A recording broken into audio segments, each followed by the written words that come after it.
Hi there. This is a PSA to all Nigerian kids. If you think it's a good idea to take your Nigerian mother to a Michelin-Star restaurant for a 10-course tasting menu experience, I'm not going to tell you not to do this. I'm just going to say they are going to hate the experience. They're going to hate every single thing that they bring out, except for dessert. Dessert went over really well. I made the mistake of taking my mom out to one of my favorite restaurants in the world. I thought, you know what, this would be a great experience to take my mom. And, you know, when I made the suggestion, my husband was like, is that a good idea? And I didn't listen. I was just like, of course, it's a good idea. I like this restaurant. Like, why wouldn't she like this restaurant? Like, they have great food, great service. It's amazing. She'll love it. And he was like, okay. Now, when we got there, the first thing she says to me was, is this the restaurant where you got food poisoning from? And I was like, no, why would I come back to a restaurant and give me food poisoning, first of all? But I should have known where her mind was. To start, they bring out the oyster. They bring out sashimi. They bring out beef tartare. You get where this is going, right? None of that. She was having none of that. Why is my food? No, what is this? So I grabbed the oyster and I was about to eat it. She's like, you know, that's raw, right? And I was like, yes. So I'm holding it up to my mouth and she's watching me. And then she goes, if you get food poisoning, don't call me. I can't even enjoy those.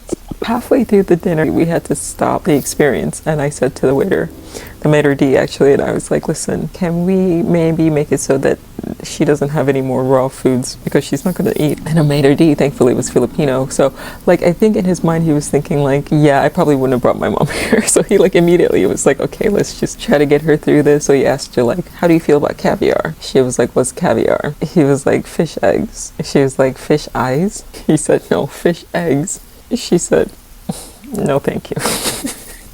At one point, the waiter comes and sets down like chopsticks for everybody. She takes one look at the chopsticks. She says to me in pidgin, she says, I beg, I don't know how to chop with sticks. Please ask for a fork. Now, somehow, one of the waiters actually understood pidgin and immediately was like, oh, ma'am, you need a fork right away. Like, she looked at me surprised. I was like, stop talking shit. We got to, I think, the 7th or 8th course and she was like, when is the real food coming? And I was like, oh, dear God. She was like, I'm still hungry. Now, for those of you who don't know, it's like they just bring you like tiny portions of everything, right? She wanted a steak, maybe like mashed potatoes, you know, like proper food. She just was not feeling it. And I get it, like it wasn't her. My husband the whole time was like super patient. He's the kind of person who easily gets like secondhand embarrassment for no reason. He's one of the people like you go out, like you just eat your food, even if it's cold, you don't send it back, you just deal. So it was just like really hard for him. But he's also like a steak aficionado, so he had ordered an upgrade of like wagyu steaks for everybody. No, before they bring it out, they ask, how do you want it prepared? And she was like, done. And I was like, medium well is fine. And they're like, okay, we can do medium well. So then they bring out her steak and it was like done on the outside, but when you cut it, it was still nice and like, you know, pink on the inside. She did not like that. She slices it open and like she's just making faces and she's not doing it like out of spite or malice. It's just that she's just expressive, right? Immediately one of the waiters pops up out of blue and he's like, do you not like it? And she was like, it's pink. She's like, I want it done. They take it away and my husband's just like sitting kind of like this trying to eat his food, but he's looking. They bring out her steak and he looks like somebody punched him in the chest.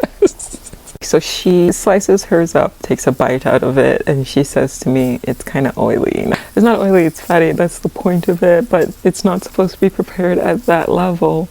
And she was like, it's fine, do you want to taste mine? I said, no, I have my own, it's exactly the same. She said, it's not the same. Mine's actually been cooked.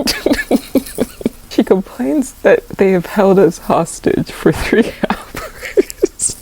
And she's like, I'm ready to go home. The maitre d' keeps asking her, like, what do you think about it? And she's like trying to avoid commenting about the food. So she comments about everything else. Like, the ambiance is really nice here. I really like the way you guys decorate your plates.